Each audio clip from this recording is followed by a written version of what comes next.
Hi, I'm Julie Wright, and welcome to day 30 of Restore the Roar 30 days of praying for our children and our families. Today, for our final day, I wanted to unpack how to leave a legacy of faith for your children and your children's children and their children after you.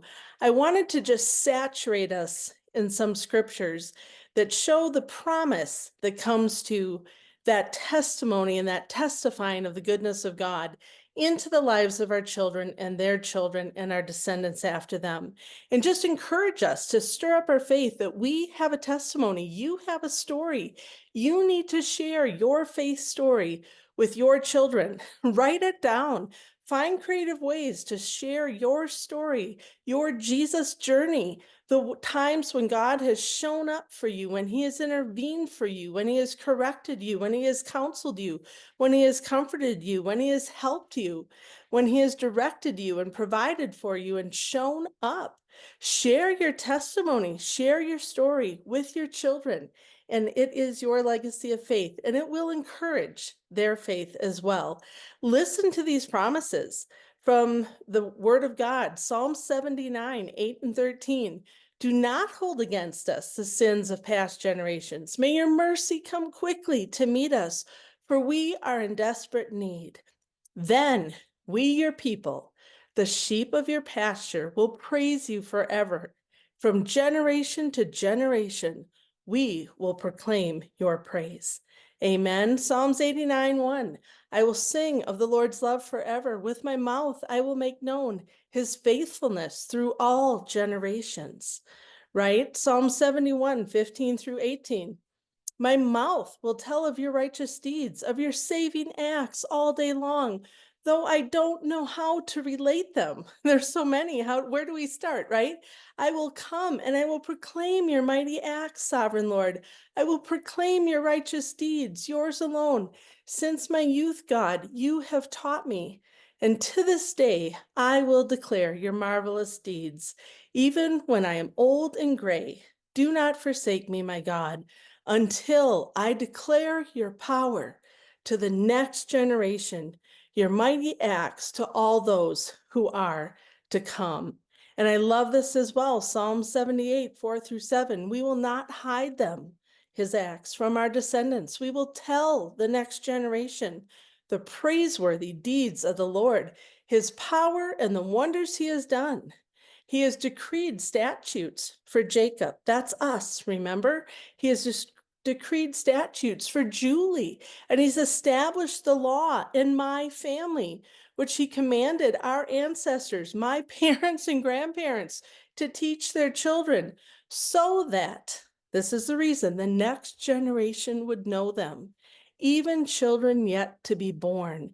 And they, in turn, will tell their children, and they will put their trust in God, and they will keep his commands. That is so challenging to me, that this is not just about me and my faith story. My faith story and God intervening in my life was about him intervening in my children's life and in their children's children and children I don't even know yet. You know, I have often said my dad grew up in a really tough family. Now, God began a redeeming work in that family, but when God saved my dad, he stopped the generational sin and dysfunction, not all of it, but most of it. And I grew up in a totally different family than what my dad grew up in. When God saved my dad, he saved me and my siblings from growing up in the home that he grew up in. So these are generational promises, generational salvation, generational redemption. I wanted to share as well from Psalm 79, then we, your people, the sheep of your pasture, will praise your name forever. From generation to generation, we will proclaim your praise. There's several more you can read, Psalms 112 or 112, 1 through 2. I wanted to close with a couple more. Psalms 145, 4 through 7. One generation commends your works to another. They tell of your mighty acts. They speak of the glorious splendor of your majesty. They meditate on your wonderful works. They tell the power of your works. They proclaim your deeds, and they celebrate your abundant goodness, and they joyfully sing of your righteousness, right? And I wanted to just remind you as we summarize and we wrap up and we conclude this 30 days of praying the promises and covenants of God over our families, our children, and ourselves. Psalms 33:11. But the plans of the Lord stand firm forever, the purposes of his heart through all generations. And finally, Psalms 105. For the Lord is good, his love endures forever, his faithfulness continues through all generations. He remembers his covenant forever, the promises that he has made for 1,000 generations. Amen. We can rest in the faithfulness of God. Pray with me. Lord Jesus, thank you that you are faithful through all generations, that we can stand on your promises, that we can proclaim your promises. Help us to testify of your goodness. Help us to speak out life. Help us to speak out your promises. Help us to use our mouth to encourage and bless and the next generation to praise your name, to trust in you, to love you more, to worship you with all their heart, mind, soul, and strength. God, we thank you.